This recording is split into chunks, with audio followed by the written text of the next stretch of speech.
Hi, today we are going to talk about decimal operations. So we've previously done operations, multiply, divide, add, subtract with whole numbers and integers, and now we're going to do it with decimals. So here we're given 3.7 plus 12.4. Whenever we add decimals, we want to make sure that our decimals line up. So I have 3.7 plus 12.4. This is when place value becomes really important.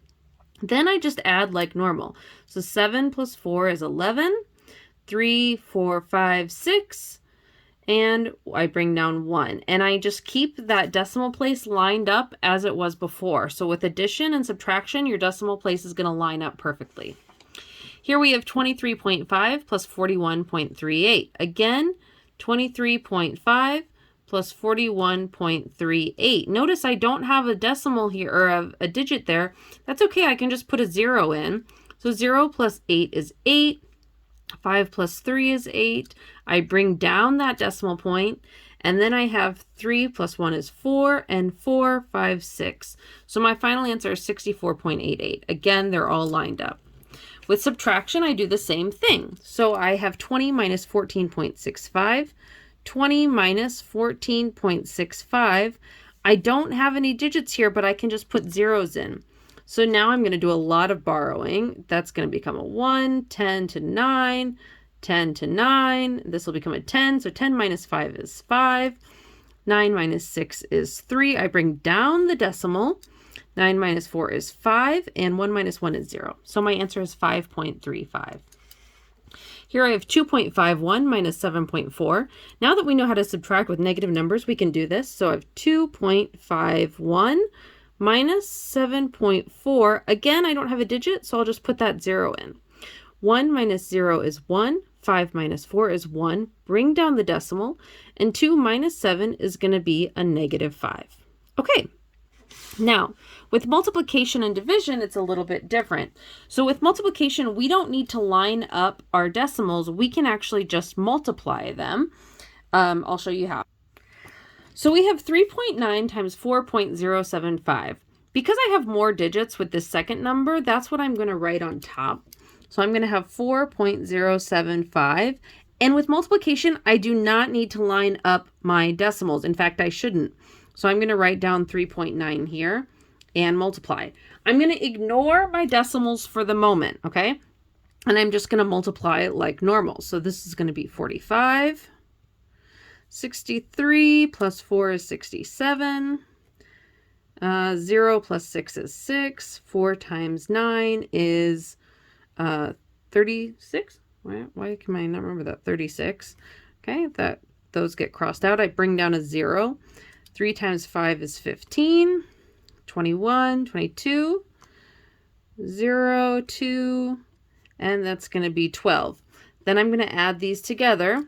So I get 5, 12, 9, 8, 5, 1. Now, here's the trick with decimals. I need to count how many digits I have behind the decimal place. So I have 1, 2, 3, 4 digits behind the decimal. So starting from the right, I go 1, 2, 3, 4. And this is where I'm going to put my decimal at, okay? So let's do another one. Negative 8.2 times 5.19. All right, I'm going to rewrite this. 5.19 times a negative 8.2. 18, 2, 3, 10, 0. Cross those out. 72. 8 plus 7 is 15. 41. Add these together. Notice how I kept my digits aligned there. I'm going to have 8, 5, 5, 2, 4. Then again, I count how many decimals or digits I have behind the decimal. I have 1, 2, 3. So starting here, I go 1, 2, 3. So my answer is 42.558. Okay. Now we need to talk about division. So here I have 0.12 divided by 3. Okay, I'm going to rewrite this as 0.12 divided by 3 like this.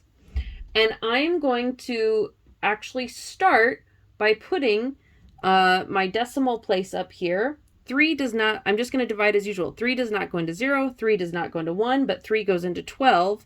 Right above there is 4. So I'm going to line my decimal up, put a 0 there, 0 there. 4 times 3 is 12. I can subtract. I get 0, so my answer is 0.04.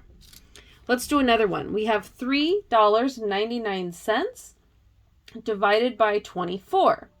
So I'm going to rewrite this as 3.99 divided by 24. Okay, I'm going to put my decimal up there. 24 does not go into 3, but 24 does go into 39 one time. So 1 times 24 is 24. This is going to be 5, or 9 minus 4 is 5. 3 minus 1 is 15. 24. So then I can bring down this 9. 24 is going to go into 159 6 times. So 6 times 24 is going to be 144. And I'm going to have 5, 1. And then I would have to bring down a 0. And again, 24 is going to go into 150 6 times. 6 times 24 is 144. So this is going to be 4, 10. I'm going to be left with 6. Now, because this is money, right? I can put a 0 here. And because I know this is money, I can actually stop. Even if I keep going, money doesn't have this many decimals. So my answer here is just going to be 0.16, 16 cents. Okay? All right, let's do another one here. We have negative 2.89 divided by 3.4. So now this time we're actually dividing by a decimal by a decimal. So I'm going to rewrite this, but I'm going to actually ignore the negative for a moment, and I'm going to write 2.89 divided by 3.4.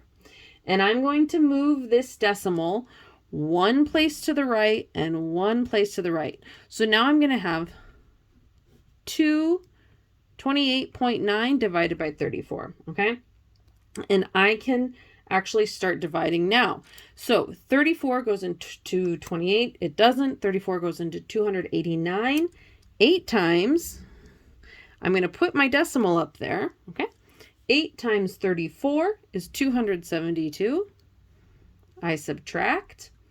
8, 7, 1, and I can bring down a 0. 34 goes into 170 5 times. 5 times 34 is 170, and I'm left with 0. So, again, don't forget our negative sign. We had that before.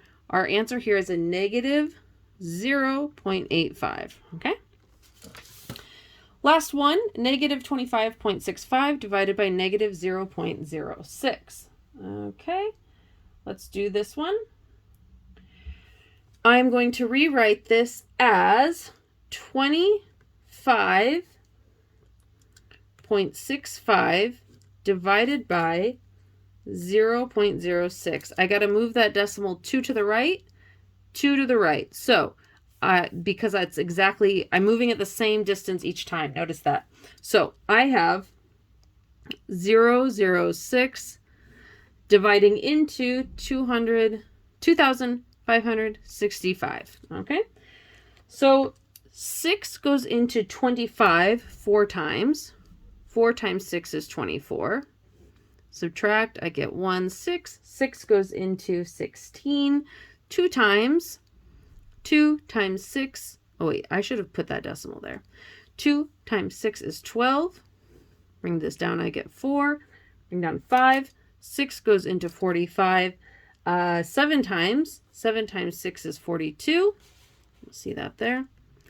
I've got a 3. Now I'm bringing down the 0. 6 goes into 30 5 times. 5 times 6 is 30. 0. So my answer here is 427.5. Okay, these are a little bit complicated, but I think you can do them. Just make sure you take it slow. Don't rush anything.